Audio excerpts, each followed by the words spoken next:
Hey kids, I'm here with the amazing Matt Jackson. He's the guy who painted the incredible dolphin mural in our foyer. He's here today to show us how to draw a little something something for your sketchbooks. Get ready.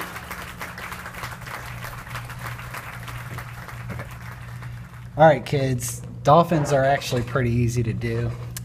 Everybody knows what a raindrop shape is, and honestly, basically most of the dolphin is made from this raindrop and a couple triangles. I will show you how to do this and then add a little detail, and I will let you guys go from there. So just pay attention, a couple quick lines, and you got yourself a nice dolphin. Okay, first, we start off with a circle. Doesn't have to be perfect. As a matter of fact, if it's not perfect, it'll end up looking better anyways. From the circle, you draw a simple raindrop. And it can be elongated, it can be short. You can actually have a small dolphin that cuts off and it's only about this long. I prefer to do longer dolphins because the bodies are actually longer than all the stuff that comes off of it, like the tail and the dorsal fin and the nose. Okay, from there, really easy. You make almost a triangle. It's kind of like a triangle, more like a little bump, basically off the front of the face. You want to make it about 1/4. If you were to cut this circle in half and in half, 1/4 would be about that big. That's about how far out you want the nose to come. Okay, now we'll go to the dorsal fin. The dorsal fin is normally 1/2 of the distance from the front of the head to the tip of the tail. So 1/2 would roughly be right about here. So all you do, put a little triangle, kind of a sloping triangle, more like a wave. You can do it however you want. It can go straight up, it doesn't matter, it'll end up looking good regardless. Okay, now usually they have two flippers that are in front of their body. They use them to, you know, clap, play, swim, all that good stuff. Okay, that is normally from the front of your triangle to the front of the head. It is about half the distance. And that's where you basically want to start. Again, another sloping triangle. Very simple. You can have it pointed. You want to make sure the flippers actually come to a point where they attach to the body. They kind of jut out a little bit and come back to a point. They always have two flippers, so you want to do two. Very simple, not too complicated. They can be as long as short as you want. Normally they're about the same size as the nose, maybe a little bit longer. Okay, now he needs a tail so he can actually swim through the water. Tails are pretty easy. Basically you want to probably about the same distance from the end of your dorsal fin triangle to the beginning, here to here, is about how fat you want the tail. Tail will be the same basic shape and a little curve at the end because that's where it comes together at the fin. You want to make sure you duplicate the same thing. Duplicate means repeat the same thing on the back end. It can be as big or short as you want. Again, this is your own interpretation, and as long as you have these basic shapes, it'll look good, so don't worry about it. Okay, now you want an eyeball because they have to see where they're going, of course. So basically what you do is you take the distance from the front of your fin to the front of the face and you divide it into 3. Doesn't have to be perfect, but you want it about 3 equal sections. So we got one there, and one there. It's pretty close to equal, but you can make your best guess. Okay, this is basically the shape of a regular human eyeball. Dolphin eyeballs are actually more circular, so if you want to make your circular, then feel free. Okay, now you have to divide the nose from the forehead. This is the nose of the dolphin. This is the forehead. Just a quick line. It goes almost to the corner of the eye. Okay, now for the mouth. You want to divide this nose so he has a mouth. The mouth usually goes probably just a little bit before the eye, and it curves like an S, like a slow sloping S. And that's pretty much it. From there, you can add the little details like a little blowhole. You can start adding stuff like the stomach, which is just a curvy little line. You can actually shade it in if you want. I actually recommend that you shade it in because then you get more of a 3D dolphin.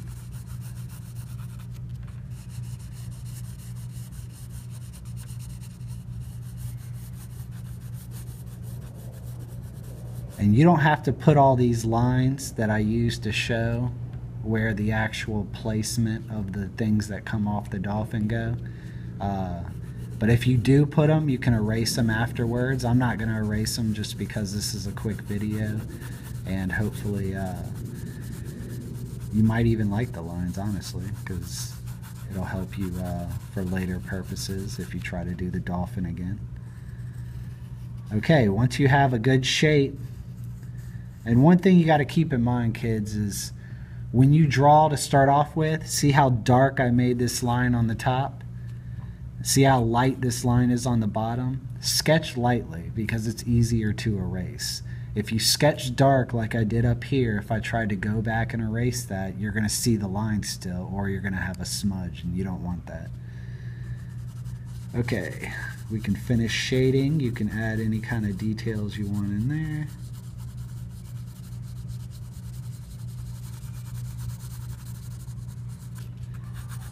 You know, I have a little bit more experience with doing dolphins, so I understand where the shiny parts are on the dolphin, and I understand where the darker shadows are supposed to go. And you don't know exactly, unless you've already planned it out, you're not going to know where the light source comes from of this particular dolphin. Because if it's underwater, it's going to come from above.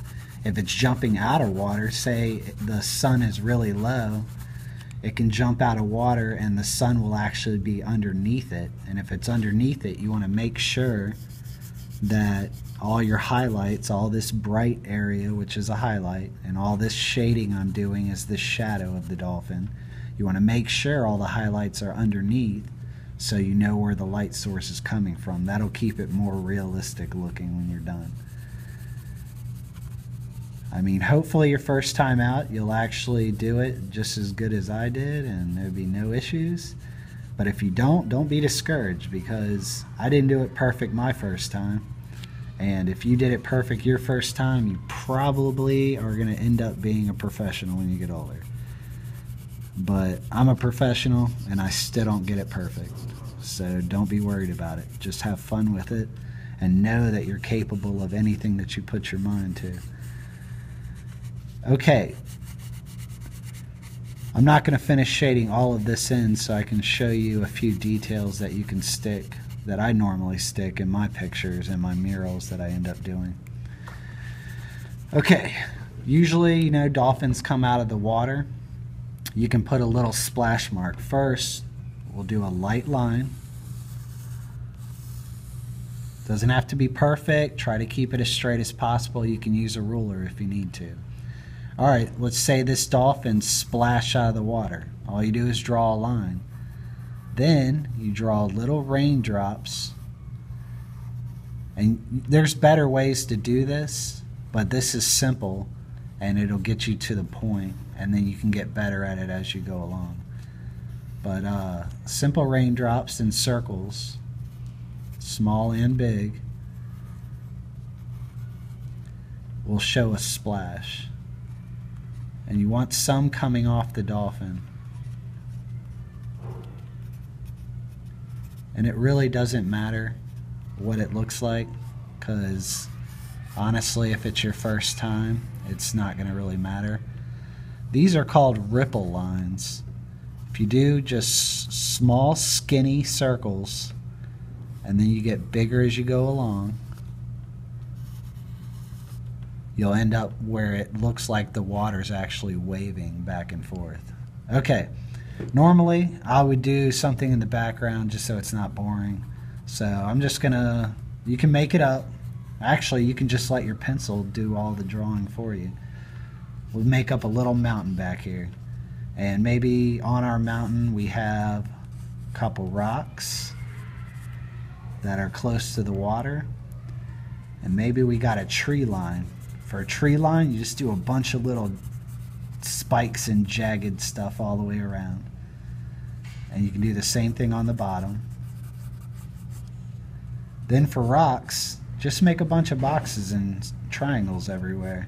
It's not very hard to do. You'll actually get better at it as you go.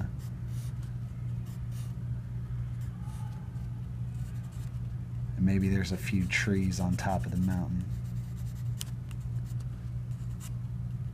And you can do a couple lines here and there just to show rocks and shapes. Maybe I want a big palm tree coming from it. 2 quick lines right beside each other. That's the trunk of the tree. Do a little rainbow, another little rainbow. Usually you should have about 5 to 6 leaves on your palm tree. Then a bunch of equal length lines. See how all of them are about the same size? Do a bunch of lines just like that. And you can go right on top of each other when you do them, because that's how the real thing is. Again, see how all of them are equal as they go along? When you get up here, make sure you follow the shape.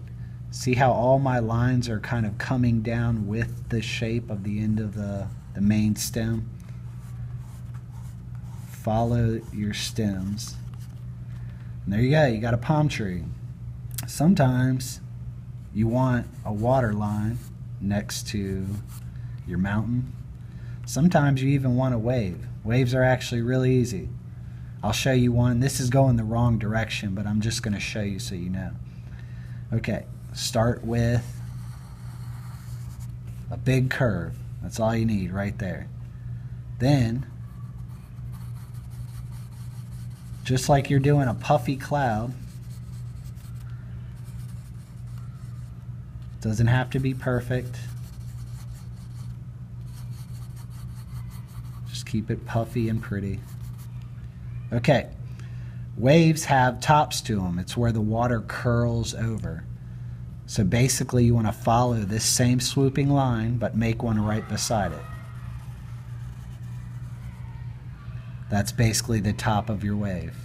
Okay, since the wave is curling over, you want to follow this curve right here. You're just following it and go into your clouds, making a few little lines to show where the water's curling over. Okay, now this is the tricky part. Tricky part is when a wave actually curls over, you end up with little C's underneath it to show where it's curling over. But it's a backward C. Unless your wave is going this way, then the C's would be regular. But all you have to do is a C, C,